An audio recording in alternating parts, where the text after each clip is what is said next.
आज हम आपको बताएंगे उदयपुर अहमदाबाद ट्रैक मामले में आरोपियों को कोर्ट में पेश किया तो कितने दिन का रिमांड मिला। साथ ही खांजीपीर इलाके में पुलिस ने आरोपियों की हेकड़े निकालने के लिए क्या किया। इसके अलावा G20 शिखर सम्मेलन को लेकर आज संभागीय आयुक्त और कलेक्टर ने कहां-कहां दौरा किया। नमस्कार, मैं हूं भावना व्यास। आप भी अपनी खबरें हम तक भेज सकते हैं। मोबाइल नंबर 9413802327 पर।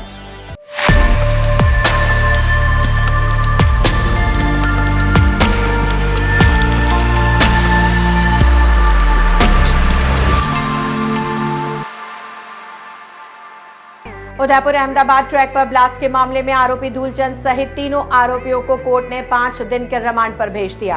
एटीएस ने 7 दिन का रिमांड मांगा था। बताया जा रहा है कि रिमांड अवधि के दौरान तीनों आरोपियों से पूछताछ की जाएगी।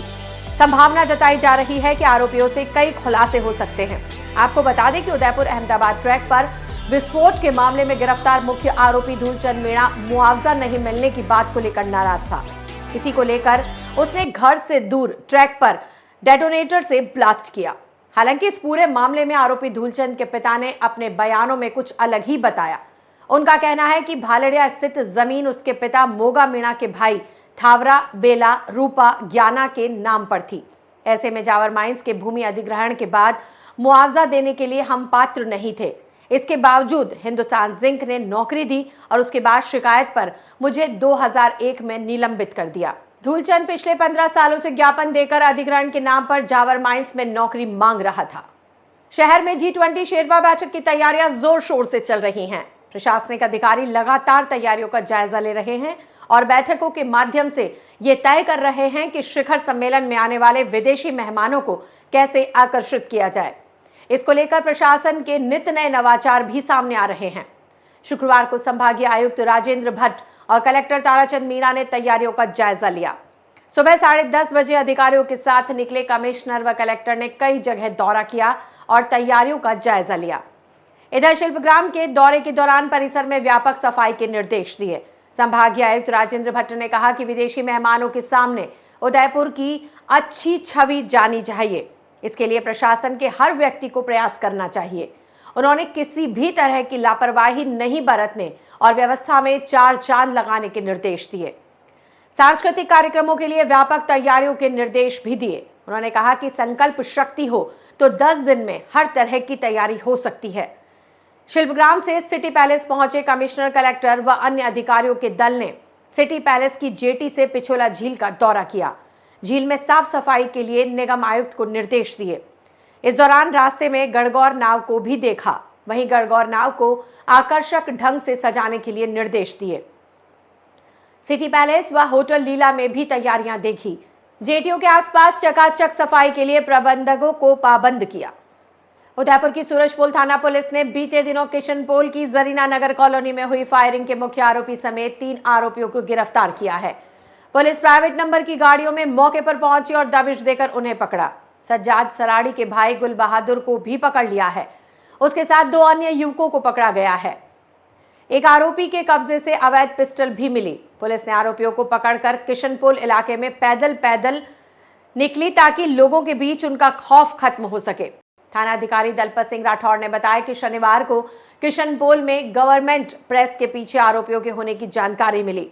इस पर पुलिस ने दबिश देकर गुल बहादुर, लोकेश मेघवाल और परमजीत को गिरफ्तार कर लिया। इस केस में सलमान नाम का एक युवक पहले ही पकड़ा जा चुका है। वहीं पूछताछ में इस केस में 2 अन्य युवकों की भूमिका सामने आई है। उनको भी जल्द पकड़ा जाएगा। बता दें कि हिस्ट्री शीटर गुल बहादुर सज्जाद सराड़ी का भाई है। सज्जाद और गुल बहादुर के छोटे हिदायत की बेटी को भगाने पर बदला लेने के लिए गुल बहादुर ने बीते दिनों घर में घुसकर भगाने वाले युवक के फूफा को गोली मारी थी। खांजीपीर इलाका में एक फायरिंग की घटना हुई थी, जिस पर हमने हत्या के प्रयास का एक मुकदमा दर्ज किया था और उसमें एक मुलजिम को हमने पहले गिरफ्तार कर लिया था। आज हमारे को सूचना थी कि घटना में शामिल 3 अभियुक्त गवर्नमेंट प्रेस के पास में कहीं छिपे हुए हैं और कोई घटना कर सकते हैं, जिस पर हम लोग विभिन्न प्राइवेट वाहनों में अलग अलग जगह से उस पर पहुँचे, क्योंकि सरकारी वाहन को पहचानने की रिस्क रहती है और उनको सूचना मिल सकती थी। इसलिए हम लोग प्राइवेट वाहनों में वहाँ पर पहुँचे, जहाँ पर हमें एक स्थान पर लोकेश और मुख्य अभियुक्त गुल बहादुर मिला, जिसको हमारी एक टीम ने उसको वहाँ से गिरफ्तार किया। उससे थोड़ा दूर हमारे को घटना में शामिल एक अन्य अभियुक्त परमजीत उर्फ बाली मिला, जिसके पास में भी हमारे को एक अवैध हथियार देसी पिस्टल मिला, जिस पर हमने उसके खिलाफ अलग से आर्म्स एक्ट में मुकदमा दर्ज करेंगे। तीनों अभियुक्तों को हमने गिरफ्तार किया और उनको गिरफ्तार करके अभी हम थाने पे ले जा रहे थे। बीच में हमने हमारी गाड़ी को भी बुला लिया जो अभी आई है और हम उनको लेकर थाने पर जा रहे हैं। धन्यवाद। जिले के झाड़ोल उदयपुर नेशनल हाईवे 58 पर चलती कार में आग लगने की घटना सामने आई है। नाई थाना क्षेत्र के नांदेश्वर में चलती हुई कार में आग लगने से हड़कंप मच गया। हालांकि चालक ने कार से उतरकर अपनी जान बचा ली। जानकारी के अनुसार कार उदयपुर निवासी राजकुमार पामेचा की कार में शॉर्ट सर्किट की वजह से अचानक आग लग गई। आग से कार पूरी तरह जलकर खाक हो गई, जबकि राजकुमार कार से उतरकर अपनी जान बचाने में सफल रहा। इधर घटना के बाद मौके पर भारी भीड़ जमा हो गई। उदयपुर में पुलिस और आधार फाउंडेशन की ओर से सड़क सुरक्षा सप्ताह का आयोजन किया जा रहा है। सप्ताह के पहले दिन 200 से ज्यादा बच्चों को सड़क सुरक्षा जागरूकता के लिए शपथ दिलाई गई।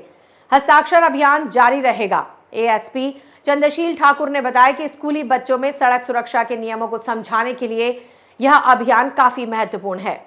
कहा कि सड़क हादसों में कमी लाने के लिए हर व्यक्ति का जागरूक होना ज्यादा जरूरी है, तभी हादसों में कमी लाई जा सकती है। इस अभियान के तहत बच्चों को जागरूक किया जाएगा कि किस तरह से सड़क सुरक्षा के नियमों की पालना होनी चाहिए। उनके अभिभावकों से भी बिना लाइसेंस और हेलमेट बच्चों को वाहन चलाने नहीं दे, यह अपील की गई। इस मौके पर आरटीओ बीएल बामनिया, डीटीओ कल्पना शर्मा सहित कई अधिकारी मौजूद थे। देखिए, ट्रैफिक रूल्स को फॉलो करने के लिए एक सिग्नेचर कैंपेन की शुरुआत हुई है यहाँ स्कूल में। ट्रैफिक रूल्स को फॉलो करने के लिए एक सिग्नेचर कैंपेन की शुरुआत की है सीपीएस स्कूल ने, उदयपुर पुलिस अपने ट्रांसपोर्ट डिपार्टमेंट के साथ मिलके, और ये बहुत बड़ी पहल है, बहुत अच्छी पहल है। मैं सभी को साधुवाद देता हूँ, स्कूल एडमिनिस्ट्रेशन को, नारायण जी को जो आधार फाउंडेशन से हैं, परिवहन विभाग को, सब ने मिलकर जो ये शुरू किया है पहल। अगर सब लोग सीट बेल्ट लगाएंगे, सब लोग हेलमेट लगाएंगे, ट्रैफिक रूल्स की पालना करेंगे, न सिर्फ हमारा शहर और सुरक्षित होगा, सुगम यातायात होगा, हम जाने कितनी ज़िंदगियां बचाएंगे।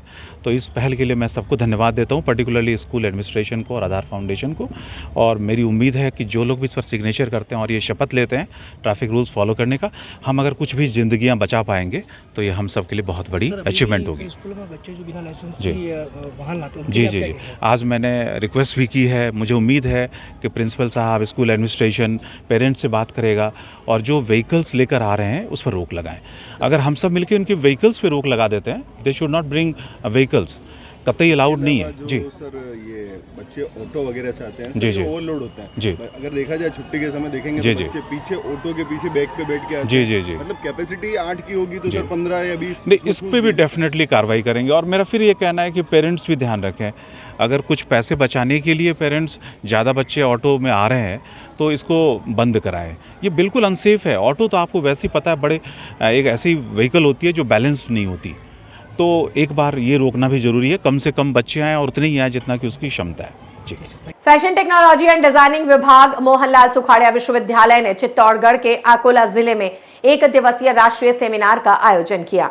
अकोला की विश्व प्रसिद्ध इंडिगो दाबू प्रिंटिंग के संरक्षण, संवर्धन और नवाचार के उद्देश्य से आयोजित सेमिनार की अध्यक्षता करते हुए प्रोफेसर प्रदीप त्रिखा ने इंडिगो प्रिंट को नीला सोना कहा। उन्होंने कहा कि इंडिगो प्रिंट के लिए की जाने वाली नील खेती को अंग्रेजों ने खत्म कर दिया। आज की पीढ़ी इस विरासत को सहेजकर इस विधा से जुड़े सभी व्यक्तियों को लाभ पहुंचाने का कार्य करने के लिए आगे आए। सेमिनार सचिव डॉक्टर डॉली मोगरा ने अतिथियों का स्वागत किया और सेमिनार के उद्देश्यों पर प्रकाश डाला। सत्र का संचालन अतिथि प्राध्यापक अनु जैन ने किया और धन्यवाद डॉक्टर सोनू मेहता ने दिया। आज हमारे साथ मोहनलाल सुखाड़िया यूनिवर्सिटी के फैशन टेक्नोलॉजी डिपार्टमेंट से श्रीमती डॉली मोगरा जी जुड़ी हैं, जो कि आज अपने स्टूडेंट्स को इस प्रिंटिंग वर्कशॉप के लिए अकोला लेकर आई हैं।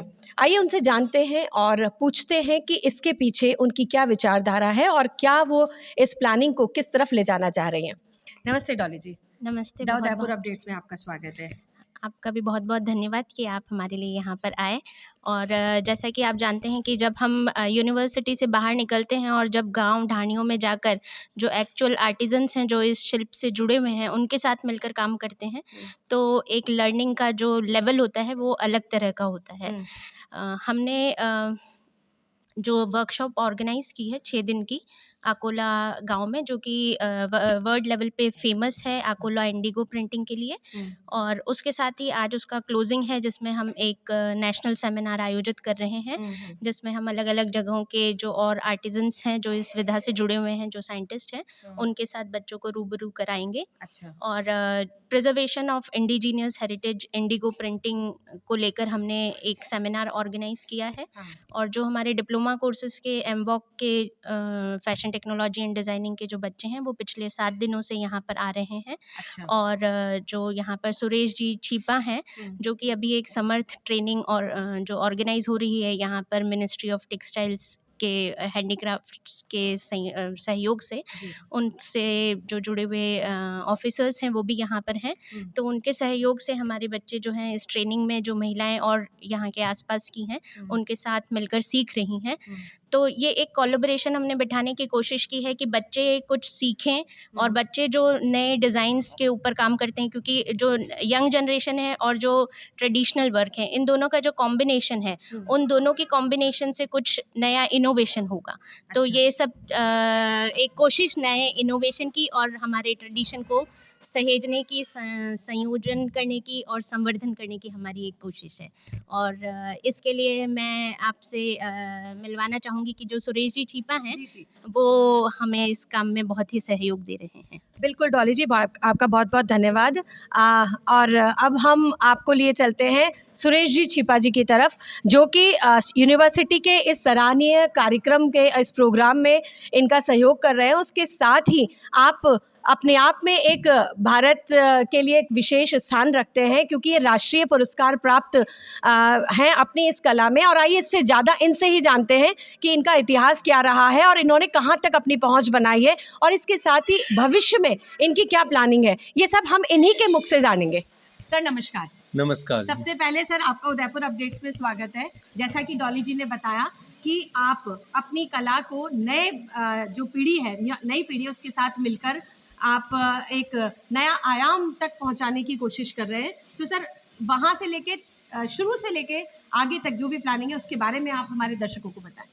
ये हमारी परंपरागत पीढ़ी दर पीढ़ी हम ये कार्य करते आ रहे हैं, और हमारे फादर ने इसको नई दिशा दी है, नंदलाल जी छीपा ने, जो कि इन्होंने 1965 से लगा के, जब हम दुनिया में नहीं आए उससे पहले इन्होंने नई दिशा देना चालू कर दिया। अच्छा, पुश्तैनी रूप में ये रूपरेखा बन गई नहीं, थी। पुश्तैनी तो चल रहा था काम। उसके साथ साथ इन्होंने क्या है कि बेडशीट बनाना चालू किया। उसके बाद में हम थोड़े बड़े हुए और उनके साथ में हम लग गए, तो उसके बाद में इन्होंने ड्रेस मटेरियल, साड़ी, दुपट्टा ये बनाना चालू किया। और 94 से हम इसमें लग गए, पूरा प्रोडक्शन चेंज कर दिया। पूरा पुश्तैनी काम जो फेटिया और चुंदड़ बनते थे उसके साथ साथ ये चालू करके, और 74 से हमने ये काम चालू किया। तो इसकी सप्लाई हमने पहले राजस्थली से चालू की, कॉटेज एम्पोरियम से चालू की, उसके बाद में अनोखी का काम किया, उसके बाद में फैब इंडिया का काम किया। तो अभी भी कर रहे हैं उनका फैब इंडिया का इनका काम। तो 90 मार्केटिंग भी अच्छी हो, इसमें गवर्नमेंट अपना स्टेट गवर्नमेंट भी योगदान दे, और कम से कम जो ग्रास रूट लेवल पे वर्कर है उसके फ़ायदे के लिए सोचा जाना चाहिए। क्योंकि अगर हम उसको सेटिस्फाई नहीं कर सकते, क्योंकि ये कहते हैं कि साहब हमसे तो बहुत कौड़ियों के दाम चीज़ें ले जाते हैं और हज़ारों लाखों में बेचती हैं बड़ी कंपनियां। तो फ़ायदा तो असली उनको हो रहा है, यहाँ तक वो फ़ायदा कैसे पहुँचे, इसकी स्ट्रैटेजी के बारे में सोचा जाना चाहिए। तो ये थे आज के समाचार। कल फिर मिलेंगे, तब तक के लिए नमस्कार।